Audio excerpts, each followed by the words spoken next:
ดีเดี๋ยวทุกคนมือพามาเที่ยวห้างมอปีมาเรามาช้อปปิ้งกันงานทาเวดินมอออกจากห้อนมากับประมาณนั้น2 นาทีมอเก่าบานทุกคนทำได้เลย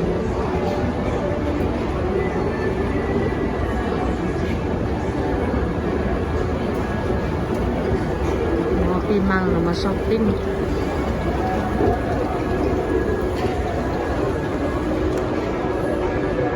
สวยงามเลย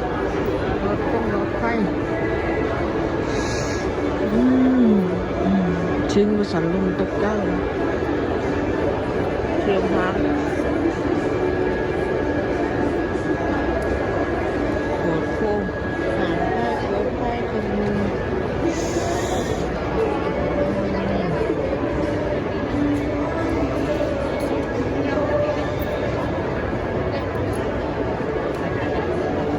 มี3 สันมอ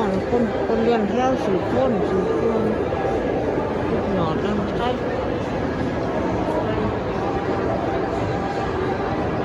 มาในหัวมือเรียกมาช้อปปิ้งคน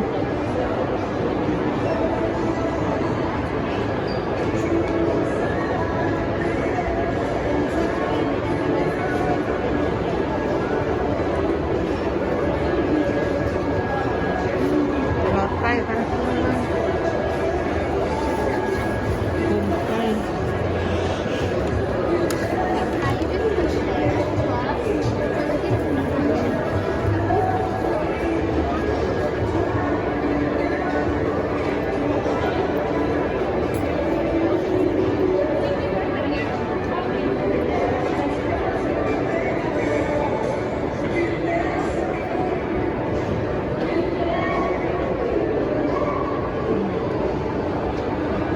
สิงประสันลุงตกได้คน3 สันสักหน่อย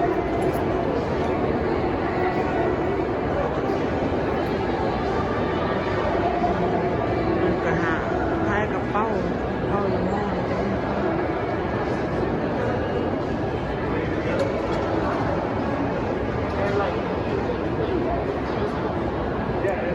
งาม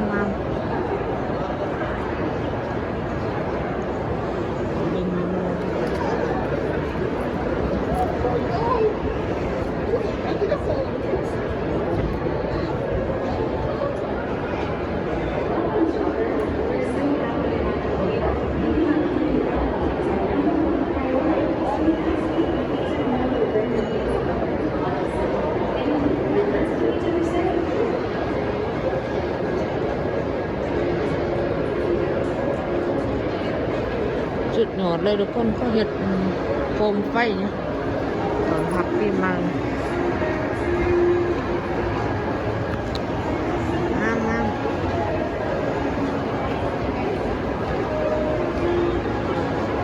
พ่อบ้ามาช้อปปิ้งซิงไปสั่นลมตาตกใจอาบดินโมรถไอแลนด์สุดหนอดเลยทุกคนสวยงามเจอคนไฟงามส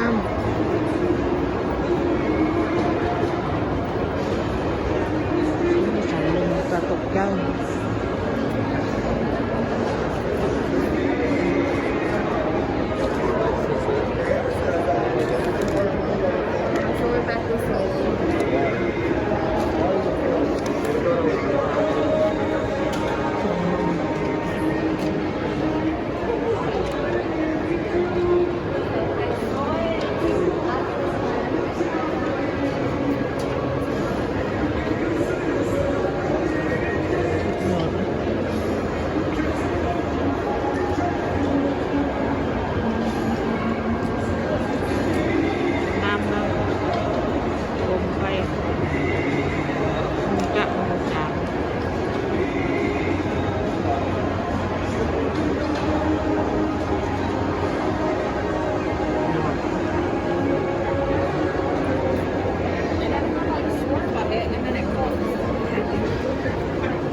Express customers, we're so glad you're here. For everyone's safety, let's all keep our face coverings over our nose and mouth at all times. And follow the markings on the floor near the cash rack and fitting rooms to keep a safe social distance from one another. Let's all express together and help keep ourselves and each other safe.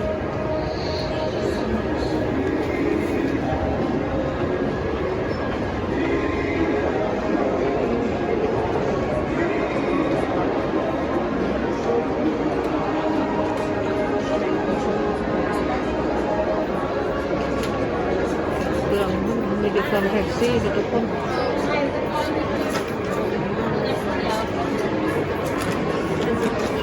สุดยอด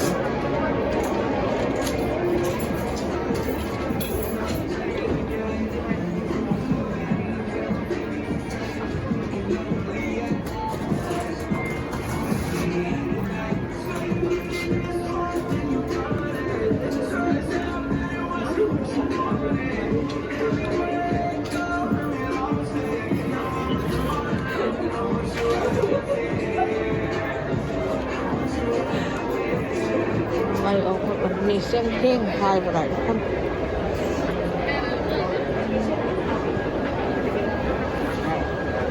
ชุดนอนมีคมไปจน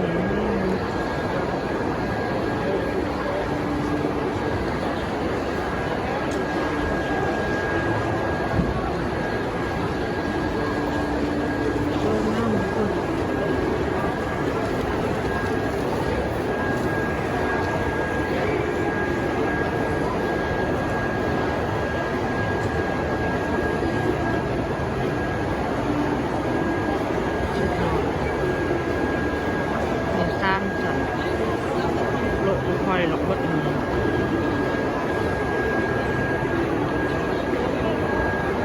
ปีมาเรามาช้อปปิ้งต้องซื้อเครื่องซื้อของบางทุกคนรถขึ้นรถไปเรือนงามคือสั้นสุดยอด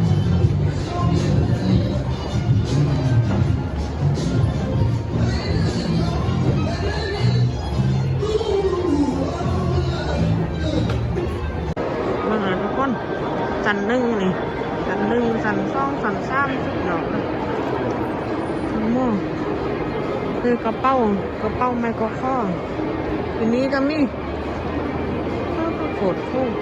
เนี่ย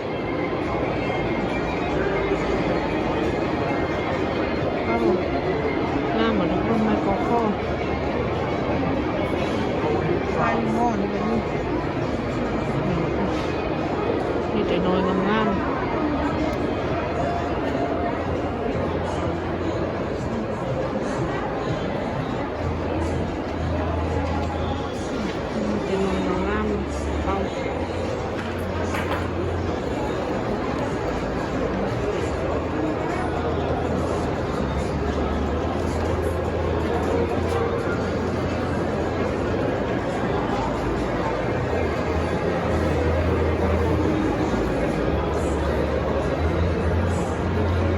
ช้อปปิ้งถ้าเป็นไรนั่นน่ะคนไล่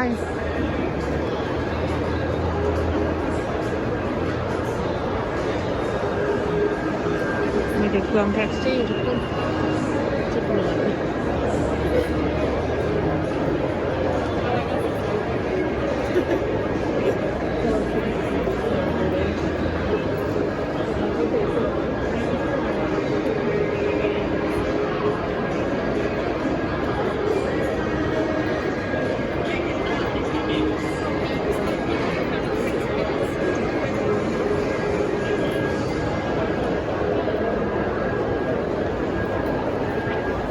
บนเครื่องนั้น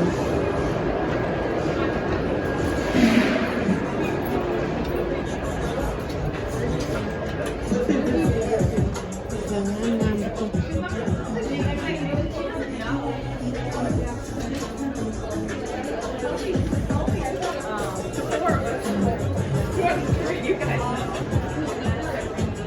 มีเส้นเพี้ยนมาทายอะไรทุกคนบังกระตุ้นเนี่ยทุกคนงามคือมันคงฟ้า เป็นบ้านหนึ่งไทยนี่กระตุ้นเป็นหงอันนี้สีพิงสีแดงสียังกับมีสุดยอดเวลินไน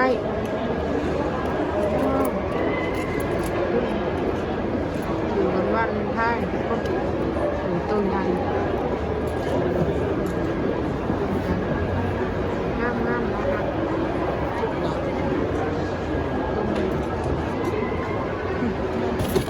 สีม่วง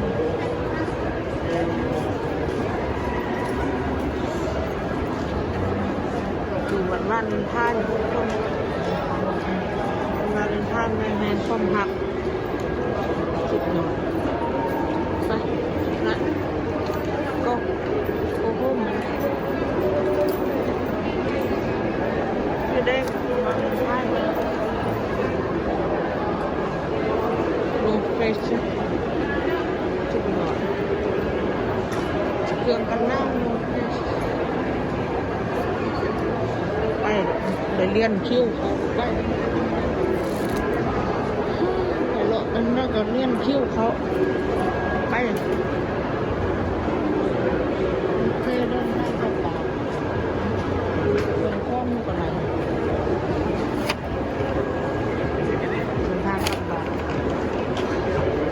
โอเคทุกคนคลิปนี้ก็ไว้ทีนี้ก่อนมาช้อปปิ้งหน่วยหอตีมาพักมาเลาะช้อปปิ้งซ่องในลูกเก่า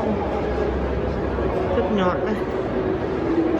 บอลมาเบิ่งนั่งก่อนนี้เลยมีห้องนั่งมียังวันนี้ผมคน